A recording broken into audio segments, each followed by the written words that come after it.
The best way to fight Trump is to look in the mirror and say, what have we done that so many people are moving in that direction? Not just Latinos, but working people overall. I want to reclaim the Democratic Party as the party of working people. And that may not be popular. I may be the turd in the room, but I'm going to continue to talk like that, challenge what's broken, take on the sacred cows, and let the chips fall where they may. Hello, everybody, and welcome back to the Latino Vote podcast. We have another special edition now. We've been asking folks to come on the podcast to talk about this little state out on the West Coast where they're having a governor's election. Mike Madrid, welcome on board on a Friday morning podcast for us. Yeah, I love midterm cycle because all of the big dogs come out and jump on the show, and we get to have some great Thank you conversations. so much. I really didn't. It was no big deal for me to be here today. I wasn't talking about you. Oh, not about me. you. Okay, my I bad. get you all My week, bad. every week. Okay, sorry. So this is particularly special, particularly unique here, by the way, because a name everybody knows, a man whose career and life has sort of defined the Latino experience over this the past decades, from like the real catalyst from those first moments of Latino political awakening to right now running for governor of the great state of California.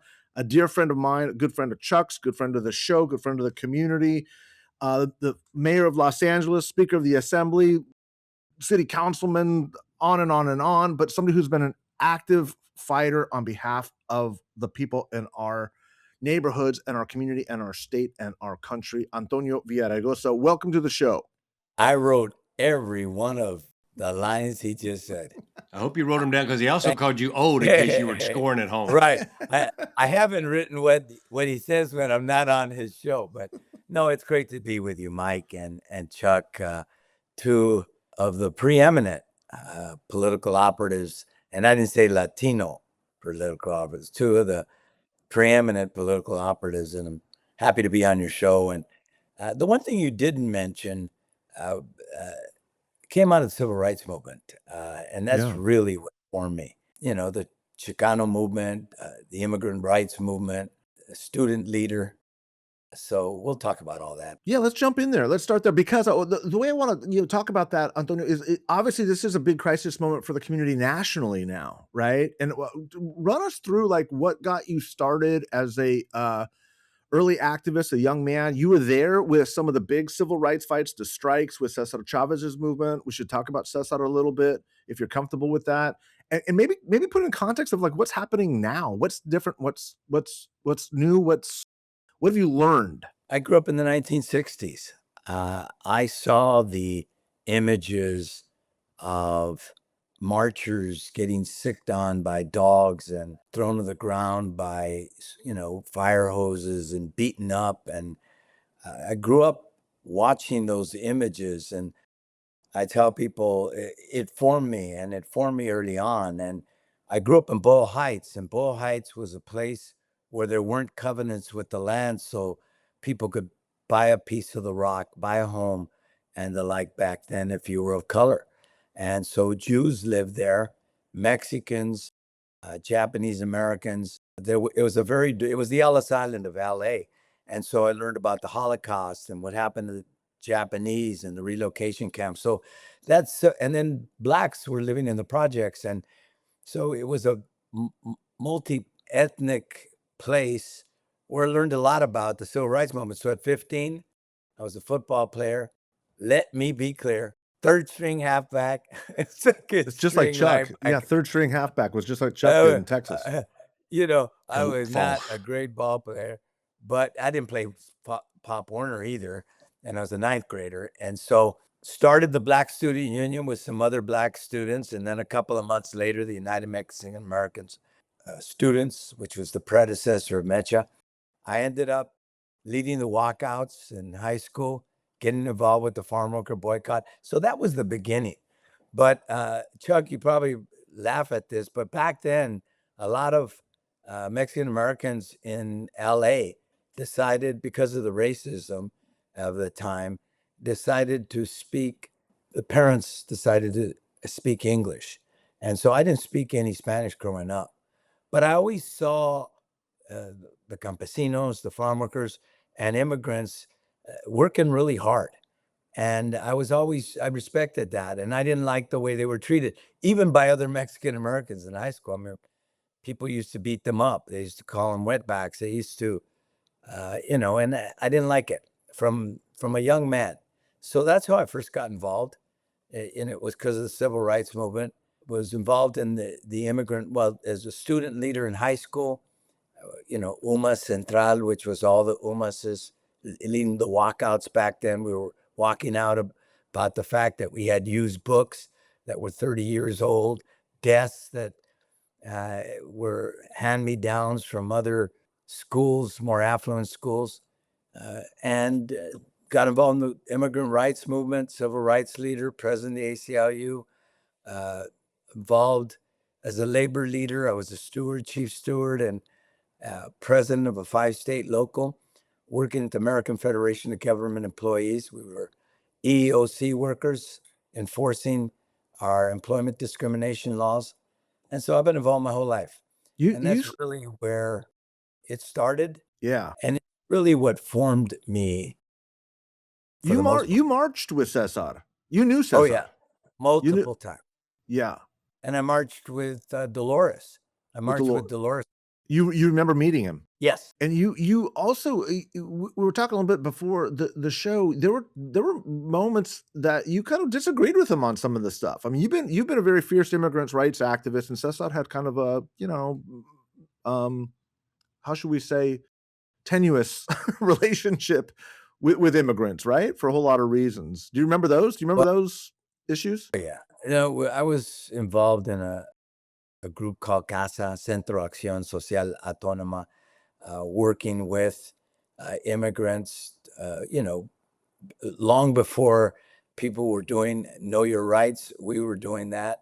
We were registering people to vote as well, to become citizens.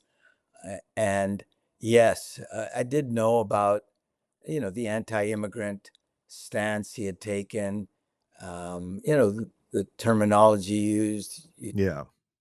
Like wetback and the like. And while most of the people that I worked with were not, fans as a result, he was iconic for me. I first got involved because of him and the farm worker movement. And so I, kind of forgave it, to be honest. There was a lot of that at that time, right? We definitely knew about it. There was a lot of kind of like he's so important right now at this moment. Yeah, there's weaknesses and failings, but there's kind of a bigger cause. It's the first time we're being heard. It's the first time we're being seen.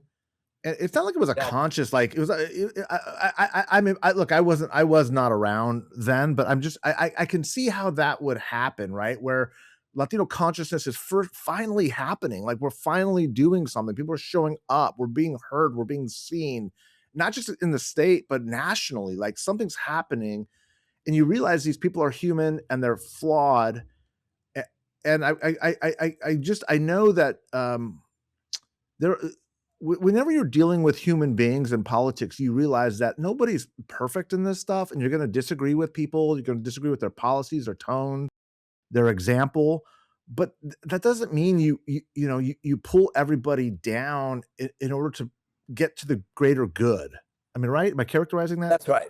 Like for me, I definitely saw that that there were things that I didn't like, but I also saw that for the first time, for a short time, because I still think we're invisible to too many. To both parties, as an example. Yeah. But demonized by one and invisible with the other. I think at the end of the day, he made us visible.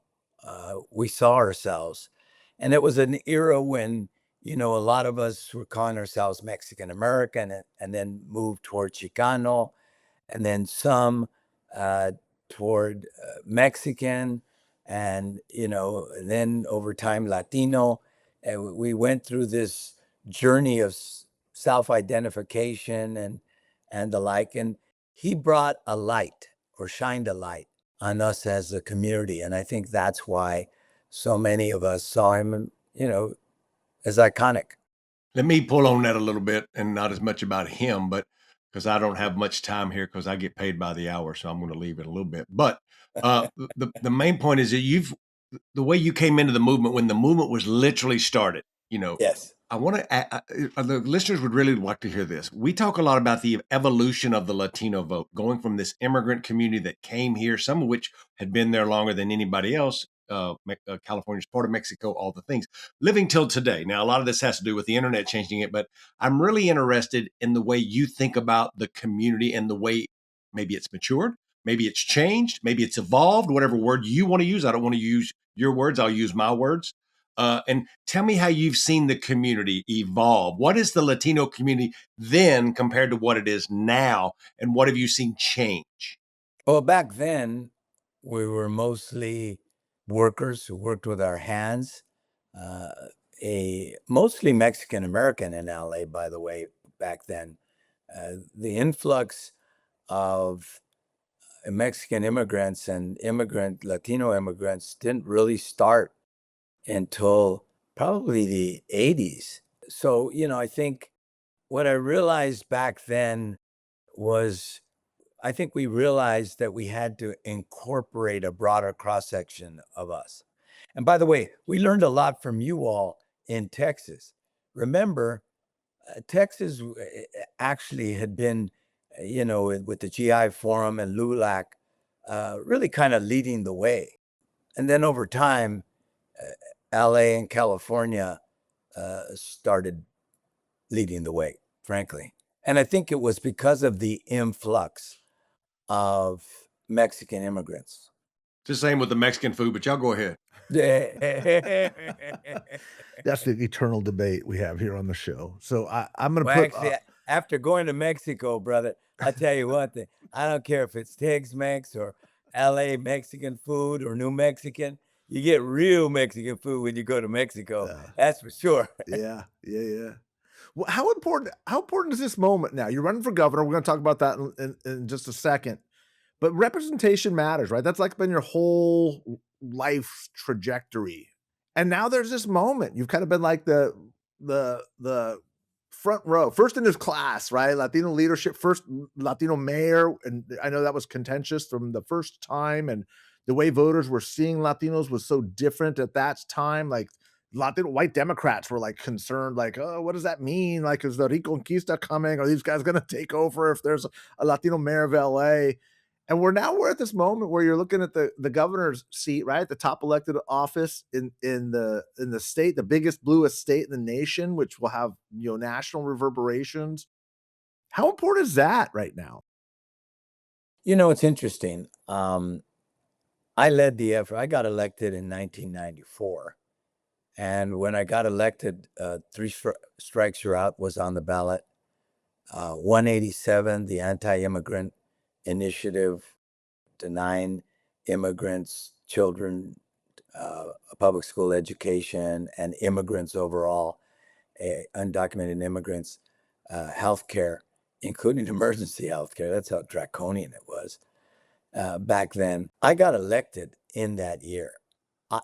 And the former president of the ACLU against the death penalty. And at the time, the death penalty was a pretty big deal in California. And it is less support for it now. And so, though there's still support, but not like it was back then.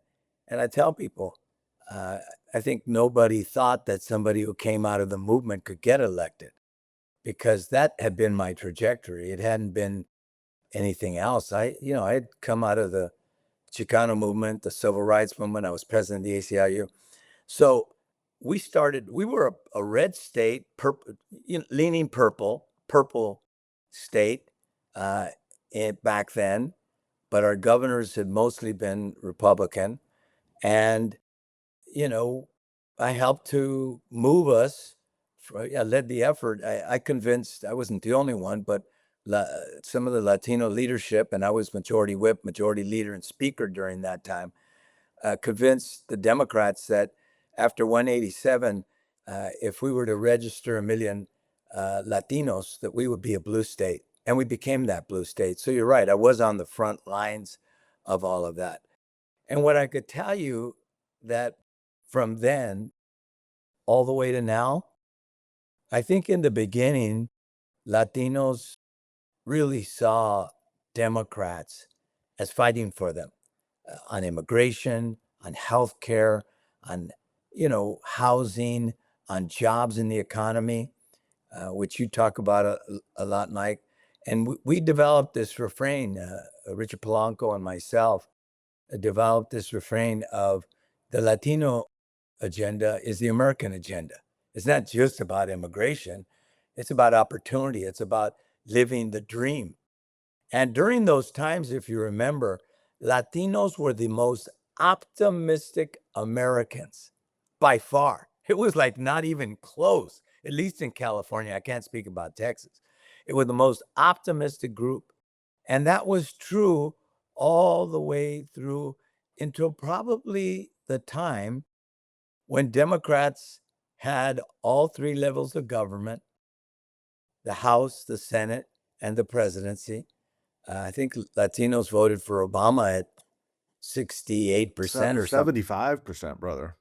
or 75%. Highest ever. They were excited about him. Yeah.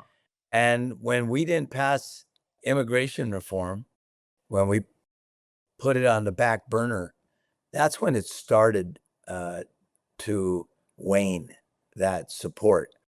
And I think now Latinos are basically where other Americans are in terms of optimism about the future.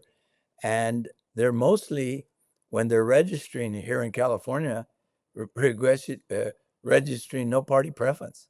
So I think you've seen that, transition over time. And it's one of the reasons why I'm running. I decided to come back 13 years after being in office, because I think Democrats have lost their way. I say wherever I go, and I know that Chuck is working on the Tellerico campaign, and, wish him luck, because I'd like to see someone like that in the U.S. Senate representing Texas. What I tell people, I'm not with the people falling off the flat earth they believe in on the right, who don't believe in climate change, vaccines, COVID, or even evolution, or the people on the left who all they talk, got their head in the clouds looking for pie in the sky and talk about defund the police, abolish ICE. We want to reform ICE, and we want cops that believe in constitutional and community policing, but every country has an ICE. So, and we forgot to talk about the economy. What I said just after Trump lost, and I was already in the race a few months, I said, Democrats say to all of us that what they say, there's not inflation is down, and all people can see is the cost of living is up, and they respond, well, I don't know the difference between inflation and cost of living, but I know this: it ain't working for me.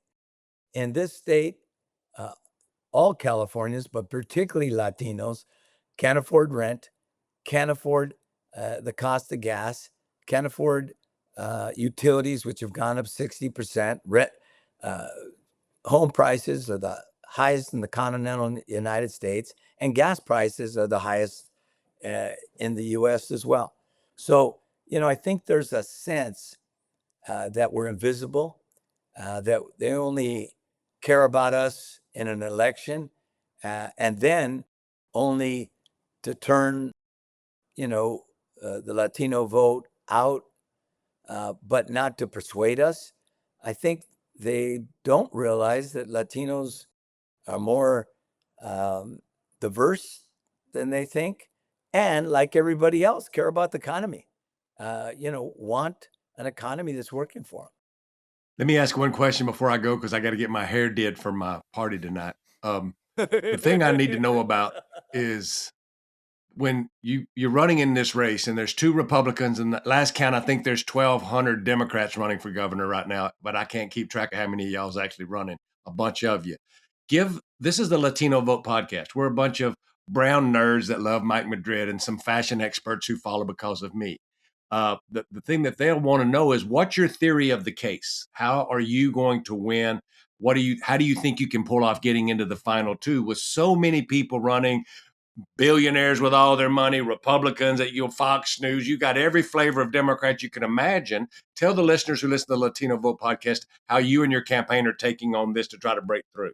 The right question, and I was Thank you. I am the smart one, but you please.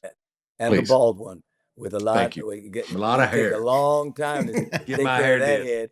But Chuck, at the end of the day, let's go back to the beginning of this race. Trump wins, sucks the air out of everything. Right away, people are talking about Kamala Harris joining the race. Rick Caruso in LA, a billionaire who ran for mayor, spent $120 million and lost by 10 points to Karen Bass. Talking about Alex Padilla, the U.S. Senator, my friend. Talking about Rob Bonta.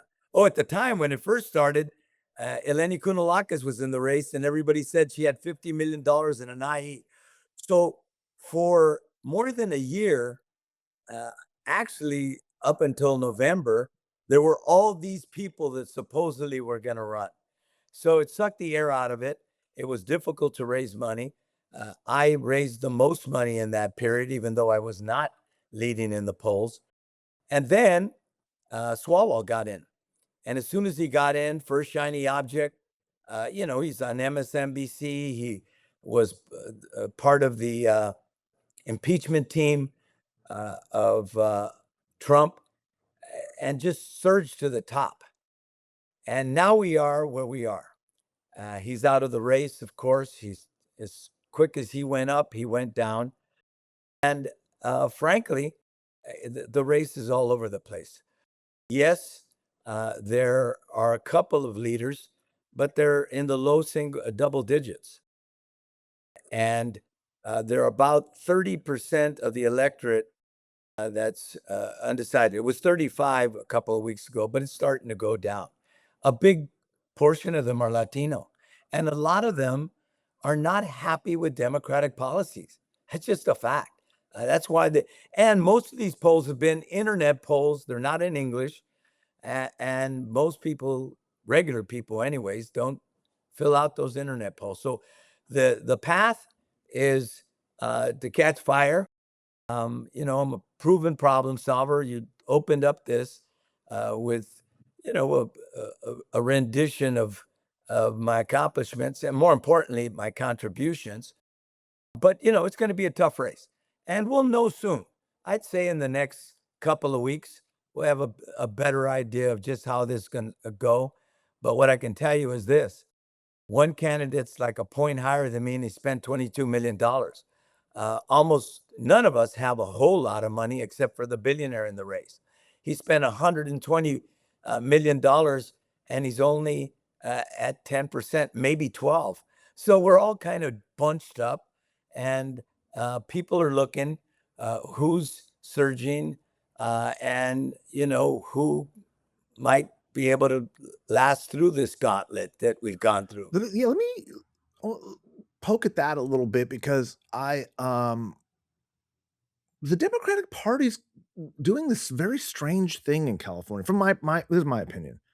They're kind of trying to push candidates out of the race, which I don't understand that. Like I get the math, but at a certain point, like the math and the data nerds, this isn't done by math. It's not done by algorithm. Campaigns are about people making decisions, and it breaks my heart, and it kind of pisses me off.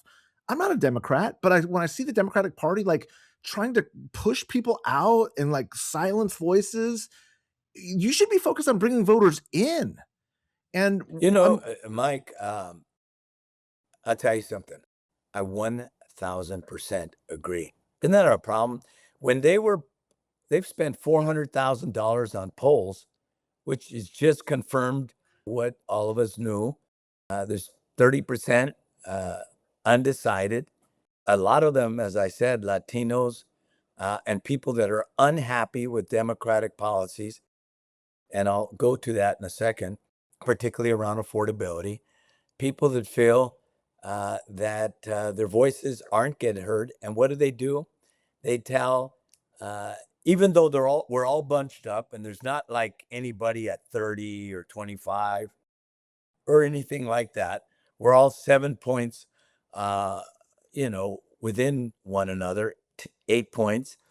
And the effect of asking people to get out was asking the three Latinos, he's also African-American, but African-American Latino, the three Latinos and the one Asian woman to get out of the race, instead of focusing on trying to get people to watch the race. Because what's been clear, more people are undecided than have made a decision, or at least until recently. And so at the end of the day, it is, I think, emblematic of a leadership in the party that has forgotten that, our base is restless. They're feeling like the Democrats don't speak for them. Let me give you an example. They're about 25%, and you correct me. Yeah. 25% Republican in this state, and another 10% that are independent, but mostly vote Republican. So that's a universe about 35%. 40% in this state voted for the most right-wing guy we've ever had in the White House. I tell people, and 50% of Latinos, 52% of men, and 48% of women voted for Donald Trump. And so what I tell people is we got to look in the mirror. Why did they do that? If we lose the middle, we lose to a right that I believe is threatening our democracy, that I believe is undermining the pillars of the institutions that form our democracy. And so, and not to mention these ICE raids, the tariffs, and everything else. So what I would say is, yes, I didn't understand it and still don't. That 400,000 could have gone to really kind of sharing with the public, Go have Democrats. forums with that money all over the state. Bring voters in. Have a Exactly. discussion. Why are you afraid of having a fight over what the heart and soul of the Democratic Party is? Like, listen to people. Don't be pushing voices out to try to consolidate who should be winning. It's madness. I was like, I saw this in my party. That's what you end up with. Instead, we're doubling down on the policies that people are pushing back on. That's why I've taken on, this issue of affordability. I was the first person to talk about it from the beginning. Now they're all talking about it. But I actually have a plan, a gas plan, that says, when gas prices go up over $5.50, we ought to give people a rebate from the state. I said that. Want to hear this? Yeah. Me, who's had a 100% record in the legislature on the environment, #1 American city in reducing greenhouse gases, I said the following: we can't keep on setting up rules at the California Air Resources Board that put refineries out of business. Not that I'm not defending refineries. I'm defending the people that work there, Right. good middle-class jobs. And more importantly, if we close down one more refinery, according to SC, gas prices are going to $8.75 a gallon. I said, if they're dirty, why aren't we incentivizing them to clean them up with carbon recapture and the like, providing tax credits to do that? We need an all of the above energy policy, and we're seeing that because we over rely on foreign crude. And now the Iran war has raised prices everywhere, but it's hit us harder than anywhere else. And so what I'm doing is talking to a broad cross section of people. And what I say is I'm talking to the people who take a shower after work, not before work. The people who work with their hands. Yeah. The people who can't afford to pay for gas, as some people in the legislature proposed, based on the miles that they traveled, because they're already paying for a gas tax, one, and two, they live farther from their job than the white collar workers. That's just a fact. So I'm speaking to the high cost of gas and utilities, to the high cost of home price. I got a plan for housing as well. And, I'm hoping that this tack toward common sense and competence, a course correction, we need to, I'm a Democrat uh, and a progressive, but we started out as Democrats as fighting for working people and working families. And that's what I want our policies to focus on. They can't afford this state. Amen. And, Antonio, why is this not what you just said? Is what every poll of Latinos in America, but especially California, says is the articulation of where the Latino voters at to the T. Why is that not what is being championed by our Latino caucus in the legislature? Why? Well, let me not just speak about the Latino caucus. Let me speak about the legislature. You mentioned my history. I came out of the movement. I never really left it in the sense that I always kept my ear to the ground. I kept my ear to the ground of the communities I served, and I could see it and hear it. And I'm telling you, it really started to shift with us, with Latinos, after 2000, I don't know, 9 or so, when they didn't do immigration reform. It's not that immigration was the only issue for us, of course not, but there just was a feeling that the party let us down. And since then, we're so focused on social issues, we're forgetting that social issues are always can have a potential of being a dividing point. The economy has a potential of being a uniting point. Mm-hmm. When Clinton said it better than anyone, when he said it's the economy, stupid. Well, actually, it was James Carville.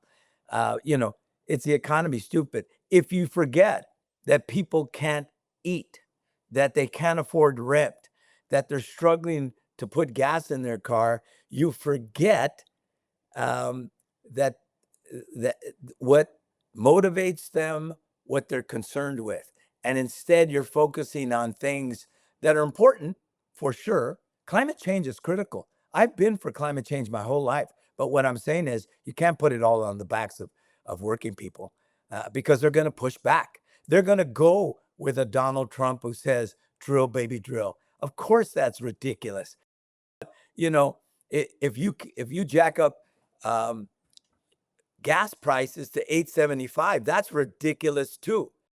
And so, that's the things I'm talking about. Now, look, Mike, maybe, you know, maybe those people are so disaffected that they're not going to vote. That's when I first got involved in this race, someone told me, I don't know how somebody whose base is Latino comes from Southern California, which votes less than Northern California, Right. how somebody like that can get elected. And I'm banking on those people are so disaffected that they're going to come out again. But, that remains to be seen. Well, they don't. There's no. There. Everything you're saying is exactly right. And if you talk to people off the record, behind the scenes, closed doors, everybody agrees with you. I just at some point, and I know I've always been sort of the crazy Republican Latino guy in California, but like at some point, when our voters are leaving the Democratic Party by either not showing up and saying, "Yeah, we're demonized and hunted by the Republicans," but we're ignored by the Democrats. Like, literally, why vote? Right? Like, it's such a big political opening for Latinos to redefine the party as a working class party again. That was the household I grew up in, Antonio. We were poor Catholic Democrats, and we were working people. And the party was the party of working people. That's not the Democratic Party anymore. It's just not. We say we are. We say they- we are. and I But you're genuinely absolutely believe right. Working people, I have the support of the trades. Yeah, people work with White, their hands. Latino, Black, and Asian. I'm going to tell you something. Yeah. You talk to them, 50% of them voted for Trump. Why? Because we're not talking about the economy, because we're not putting people back to work, because we're looking at AI coming down the pike, and we're not doubling down on career technical education and giving people the skills that they can succeed in that economy. And so, what I tell people, I'm going to be the turd in the room. I'm going to say what people aren't saying. And so far, I haven't had the resources, to get it out in the way that I would like. But I'll tell you, I know I've already seen the other candidates are mimicking me from time to time. And they are because they recognize that we're onto something. Rahm Emanuel's been talking about this from Chicago. There's been a number of us who are saying, hold it. Let's focus on an economy that's not working for enough people. Let's focus on bread and butter issues as at a time when so many people are struggling and when this state is just out of control. I'm saying other things too, like, how about this? I came out of the unions, as 15 years before I got elected. I have been pro-union. I had a 100% record when I was in the legislature, but I've also said no from time to time. And this is what I tell people. At the end of the day, we're pro-worker, and we should be. But you can't be pro-worker if you're anti-business. Right. We kill business. And what people don't realize, particularly small business, it's Latino, fastest growing. It's Asian, it's Black, it's women owned. That is folly for us. We used to be the party of working people and middle-class families who had small business. Now, we're not, we say we're for both, but we're not. If you look at the PPIC study, blue states on overregulation, and I encourage you to do that, Mike. They say the following. We'll put the link in the Please. comments. They say the following. They say blue states, counterintuitively, by the way, and red states regulate about the same number of industries. But if a red state, and I'm just paraphrasing. Yeah. Point. Yeah. If a red state does 8 things in that industry, a purple state, let's say 25, a blue state, let's say 75, we do 300. We do 300. We overregulate, and a lot of good things, but we kill these businesses. When I talk like that, I get booed. When I say things as an example, I'm all for unions. But working from home 4 days a week as state workers do, regular people are back at work. That doesn't sell to most of them. And particularly at a time when it feels like government's not working. Those, fraud and waste, that's not Republican or Democrat. Taxpayer dollars mean a lot. I'm no Republican. I am a progressive. But you know what? I'm going to fight the right, the extreme right. And I tell people the only way to fight the right is to win the middle. And we're losing the middle. And I believe that we need leaders right now who want to reclaim the middle by focusing on what they care about. And they care about an economy that's not working for them. Overwhelmingly. I mean, it's very clear. The data is it could not be clearer, and it's getting more intense. The direction where you're talking about and heading is where our community is heading. They voted for Trump. I mean, come on, you can't. It's undeniable. The single demographic that is most impacted by high gas prices are Latino men under 30. Of course it is. These are working people. They're driving to the construction site. They're doing landscaping work. They're small business owners with trucking and truck fleets or laying tile. And we wonder why they're leaving the Democratic Party. Like and then it always comes back to racism and misogyny. But let me set that aside. But one second. Yeah, go. I'm saying that at the same time. And I said, we'll take on the right. I got a plan on ice. I've told people, look, this is the United States of America. You can't come covered from head to toe like the Ku Klux Klan, unidentified. You can't go into homes with warrantless arrests without a judicial order. You can't go into schools and hospitals. We have a right to oversee and have inspections, daily inspections, unannounced inspections of detention centers for kids, and health and safety and education and the therapy they need when they've been separated from their parents. So we have laws that we can enforce. But at the end of the day, I tell people, you can't put it all on Trump. The affordability issue, the cost of gas, it's all on Sacramento policies, Democratic policies. And that's the last thing, I know that we're moving toward the hour, But, what I make clear, look, absolute power corrupts. When you have super majorities and you denigrate the minority that, and don't want to in any way trying to find a path where you can bring more people together, bring some, if not unanimity or consensus, you know, uh, a bipartisan majority around issues, you lose your way. That's what's happening in DC, and that's what's happening in Sacramento. I intend, as governor, to bring back the Big Five. Bring in the Republicans. What are your issues? What's important to you? How do we get a budget that we can all support? And that means compromise. That means listening to the other side. I'm a Democrat and I'm a progressive, but I do not intend to lose the working class to a right wing, by the way, particularly the Latino working class, a right wing that, as you says, hunts them down, calls them rapists and criminals, and is engaging in what I believe are lawless raids. By the way, different than some Democrats, I've taken the position. Hold it. Every country has a right to enforce its borders. Yeah. We will too, and secure its borders. But we should do so humanely, not rip kids off from the arms of their parents. Nobody, and I certainly won't, wants to protect violent criminals and serious felons.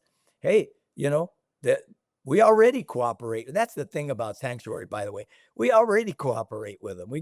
I think we've turned over like 10,000 Yeah. in the last 6 years. Yeah. Sure, we should. But at the end of the day, hardworking people, ripping them from schools and parks, and hospitals and courthouses, and no, that doesn't work. The Bay Area Institute and UC Merced did a study. If we ripped out all the undocumented, it would be a $274 billion hit to the Yeah, California economy. it's madness, and that's where my criticism of the Latinos and Republicans, the Hispanic caucus, right, as they call it. I talk to all of them. Like, shame on you for not standing up. Like, is shame on you at this moment as a Latino Republican to not stand up and say this is immoral and it's bad economics, it's bad for us culturally, it's bad for our soul. Like, you know me, I'm the first one to criticize that, but that doesn't mean I'm not going to criticize the Democrats either when they're, shutting down democracy by trying to push people out of the race, or shutting down housing by protecting CEQA, when everybody's known for 30 years that it's a broken racket that doesn't work for people, or they aren't willing to reform our schools because they don't want to piss off the pillars of their own, party infrastructure. I get it. I get the politics, but at some point your community has to matter more than your political party. I mean, doesn't it? Absolutely, and I think that's why you and I have developed a friendship and a relationship of respect. I'm going to speak truth to power.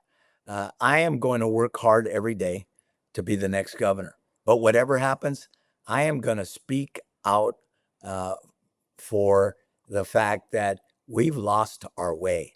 You're right. Those guys on the other end, shame on them. Some of the things they're doing, their unwillingness to challenge a president who's out of control, who's undermining our democracy, who's got us into a illegal war that's just going to impact not just our economy but the world economy. That engaging in raids in the way, going after talk show hosts, going after universities and the like. But at the end of the day, look in the mirror, and the best way to fight Trump is to look in the mirror and say, what have we done that so many people are moving in that direction? Not just Latinos, but working people overall. I want to reclaim the Democratic Party as the party of working people. And that may not be popular. I may be the turd in the room, but I'm going to continue to talk like that, challenge what's broken, take on the sacred cows, and you know, let the let the chips fall where they may. Are you going to see this thing through? You're going to run all the way to June 2? I'm going to run all the way until we have a clearer idea of just how uh, strong this campaign is and where we end up. I'm not on a kamikaze mission, but I will say this. I know I'm the only candidate with a proven track record. I will not need training wheels. Some of the other candidates have said the same thing. Mayor of LA is a chief executive position that's closest to being governor of California. I've been speaker as well. I know how to work with both sides. I'm pro worker, but I'm pro business. And I'm Latino. And who better to take on a Donald Trump who's demonizing our community than someone who came out of the civil rights movement, who understands this community, who wants to reclaim our mantle as the most optimistic ethnic group in America about the future. But that only happens if they see a future. And right now, they don't. Are there any other candidates in the race right now that you admire and kind of reflect what your worldview is on this? Not much, but not many. But I will tell you this, that, there are some decent people in this race. I'm not going to, I'm going to challenge them. And I think we all need to be vetted. I said that to Eric Swalwell before his demise. I said at the time, I said, you haven't been vetted. The one thing about me, I've been vetted. I'm the only one without a scandal, frankly. And I'm the only one that's got the kind of record I have. But, people are going to have to decide. I'm hoping they go with the record. I hope they go with a vision for California that reclaims our party as the party of working people and a party of opportunity. And but that remains to be seen. So I just want to thank you. And I know that the hour has come, but We're done. we did a lot longer than we thought we were going to do. Well, I mean, you've got lots to say, and I want to give you a platform to do that. I watched your life and your trajectory and your political career, wrote about you, in my book. You're a friend. You're a dear, dear friend. I consider you like family. And I love the fact that your story, your public story, has so tracked the trajectory of our community. The civil rights marches, those first times being seen and being heard, deciding from that moment of helping give voice to it, to being one of the first, Latino electeds in the state. History will remember all of that. To seeing you become the second Latino speaker in modern times. And I remember I was going to say this, interject this, but scared the state was. I was like, this guy's lefty progressive guy's speaker. Like the end of the Reconquista. Like, you were very, very, very progressive. You were out there on limiting assault weapons. You were out there for gay marriage years before it was a thing. You were out there, the former president of the ACLU. It's like people were like, the environment, and on and on and on. It's like people were panicked. And it is something to look back and be like, especially younger Latinos. Like, I wonder how you look back. I know we're kind of done here, but when you look back and go, all these young Latinos who are your young activists, that passion you have when you're, a young person deciding this is what my life is going to be, is fighting for these issues, fighting for justice, and going like, how are they like, for the abolish ICE stuff, right? Like, it's the defund the police stuff. And you kind of want to, as a man who's passionate, who's progressive, who's spent the years in the trenches going, young man, that's not how it works. I mean, do you feel that? Is it frustrating, or is it like, how do you feel when you're talking to those young kids? Say, a number of us have said this. It's not so much opposition to the idealism or the ideas that some of which will happen one day. I tell people the difference is I came out of the movement and we understood we had to organize. And if you get too far in front of people, if you get too carried away with your own ideas and not reflect and recognize that people aren't with you yet, you lose your way. And so I've always understood, no matter what happens, I've said the following: the role of the first is not to bang on your chest and say how great I am. The role of the first, understanding that you came on the shoulders of others, is to open up the door for the rest. And I'll say it in Spanish: el papel de primero es abrir la puerta para los demás. And whatever happens here, I intend to open up that door. And I want our party, my party, to be a party that understands we have to reclaim our roots as a party of working people. we have to address affordability, an economy that's not working for enough people. And so I want to thank you for the time that you've given me, and Wise look words. forward to Yeah. seeing you on the campaign trail. Thanks, Antonio. Thank you very much. And we'll see you on the trail.